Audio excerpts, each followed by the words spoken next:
Hey everyone, welcome to our channel Zigzag Sailing, where you'll be joining myself, Katie, and my partner Alex as we cruise the Caribbean to avoid hurricanes this season on our wood, fiberglass, and epoxy catamaran that we built ourselves. Thank you so much for joining, and I really hope you enjoy this week's episode as we will be in Grenada and doing a lot of maintenance. I'm gonna do a project video, so that means that Alex and I are both gonna do some well-needed maintenance on the boat. Before we get into more maintenance like relashing our boat, we're just gonna show clips from our short 2-hour sail from St. George to the southern Prickly Bay.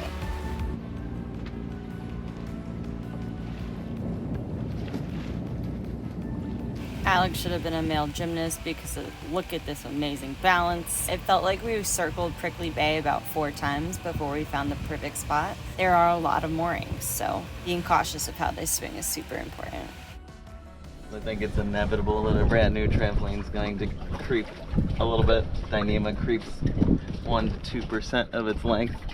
And when you have a netting like this, obviously there's a lot of strands here that can extend over time. And this one was like as far as this one is away, and I just tightened it all the way up.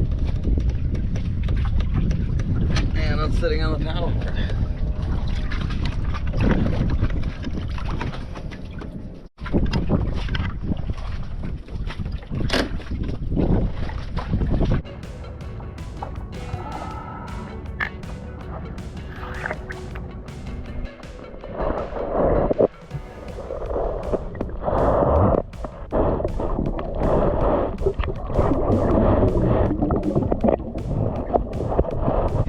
The project that I'm gonna do right now is cleaning our cushions and the polyester webbing for our cockpit cushions. So there's a lot of dog hair, there's a lot of dirt, sand, all of that stuff.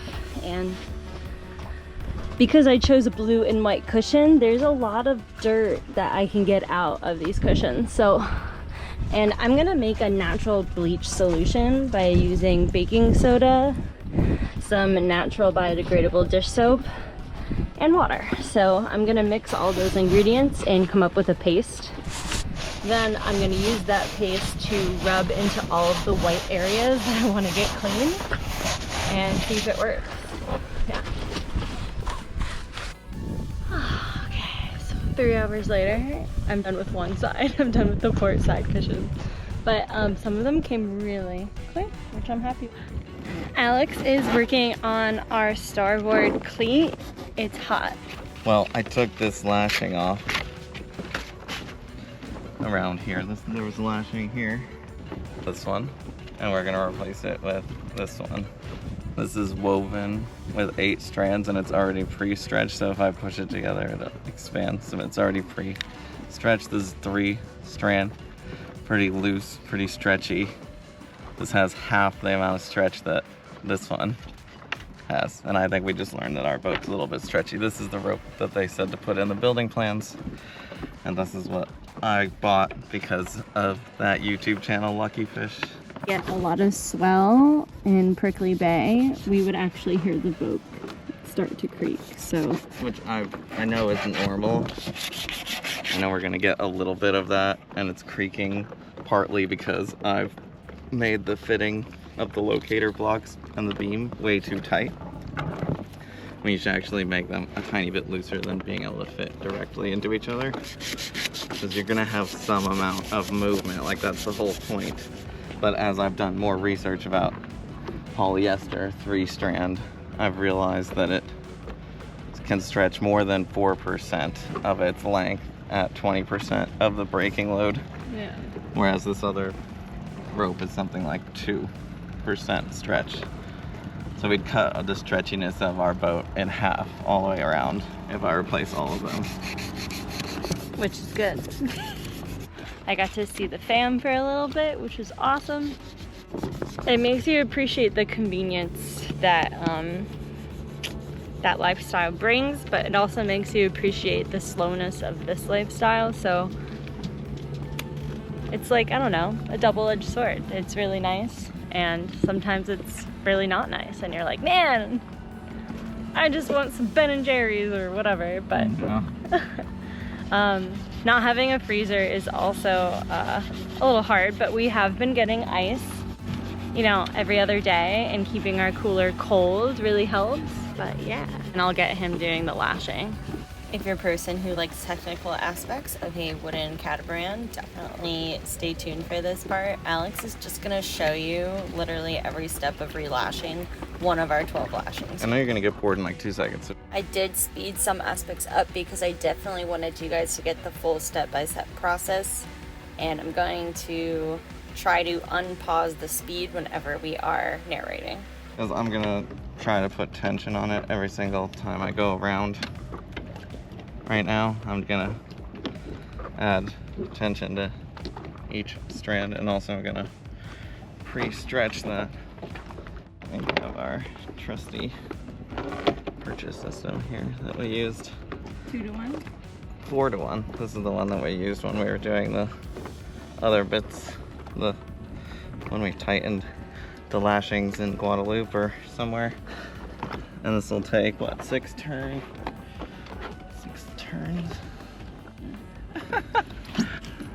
All in a row.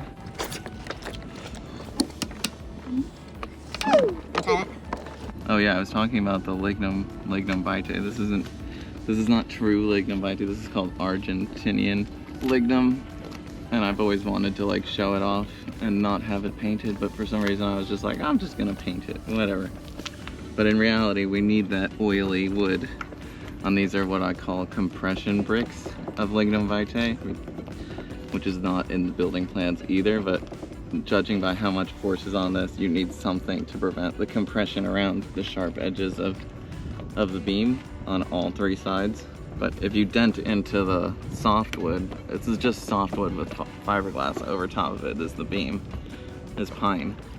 So if your lashing was just bearing against that, obviously it's too sharp of a corner here, but as well it's gonna create a dent in the softwood over time, and water is gonna find its way in there. Yeah. So instead we put something that's gonna last forever, supposedly, and that's got its own oils. And don't rely on a slip knot to hold. I'm always holding the slip knot when I pull this, because it could slip out of there. Mermaid man and barnacle boy at it again. I guess you're barnacle boy. I'm stubby barnacle boy. Stubbing my I'm toe. mermaid man.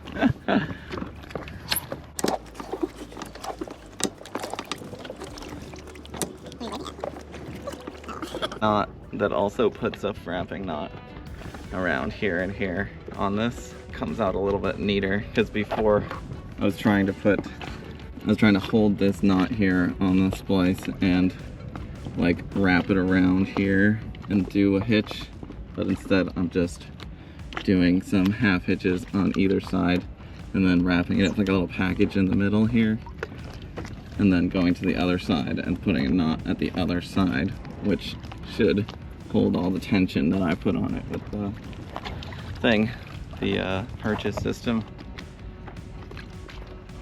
I noticed when I was taking this knot off in St. Martin, it was really hard to get your fingers in here to undo the knot. It was hard to do the knot to begin with, but you're trying to get your fingers in there, underneath there, and underneath here. It's really difficult. Yeah. It's looking good. Yeah, it's done. So 11 more to go. After cleaning and attempting to heavily reorganize everything we have, like the wing foil, peat moss, dog food, etc., Alex made a choice to try to switch up where our toilet was, which is currently between our fridge and the bed. So here it was. The head. We put the head in the port bow. And moved everything else away from that area so that it fits nicely. Pretty nice. You get a really nice view on your going. And that was her sitting down too. Katie and I both agreed that this table is too big for our little boat. And I think it would feel a lot bigger if this whole area was open for us to use. Definitely. So, are you cutting here? yeah, there's an interior apron around this, which is like a piece of sapelli, so we have to cut below that. And this is 1/4-inch plywood, which is fairly easy to cut through with the saw. I just have to get through the legs on the corners. And that's the only solid wood I have to get through, and I just drew a line so that hopefully I can cut it. And then once we got that the tabletop cut off, I can slice the sides and legs off the sides here so that we can reuse this plywood to make the interior sink, and we're going to reuse the countertop, the tabletop, to make a countertop next to the sink on the inside. Yeah. With a covering that's this exact, so we're gonna have to cut out a piece of this that'll be like the sink cover, so it'll look like one big slab of mahogany, right? Yeah. Yeah. As the countertop. Yeah. So you won't be able to tell there's a sink there unless you're using it, and there'll be a faucet there, so we'll actually have running water. Yeah. In the end, we do not regret this decision. Our boat feels so much bigger after this renovation. Almost done. Built up here. There's carving here, but it only goes around about this much. 50 millimeters around the whole exterior. That was just my tabbing for we were sitting on it on the table. We were standing on the table when we were dealing with the mainsail. The only thing that had fastened this whole thing down, and it went through some stress. Got the dinghy hoisted up on the deck with the engine still attached so that I can replace the gear oil, get it back running in the right way. Alright, so I just did the gear oil change on the dinghy. It was impossible to film that. I'm covered in oil. It's just a bad angle. I need another person to film. I'll just explain to you how I did it. I just hoisted the dinghy up with the engine attached with the jib halyard just a little bit, just to take a little bit of the weight off of it, and then I was able just to pull it by the bow onto the foredeck. And then it was a little bit tricky for me to like sit on the paddleboard with the bus bin and like undo the screws without losing them and drain the oil into a container, all without losing it. But that was a well overdue oil change for the gear case lower unit, and I'm glad that I got the chance to change it now. Even though it was a little bit challenging to do both of those on the water, I got it done, but didn't film it. If you're still watching this, we absolutely adore you and encourage you to check out our Patreon page for more daily and regular posts. We're just grateful to be here and grateful that you're watching. Have a beautiful day. Thanks, guys.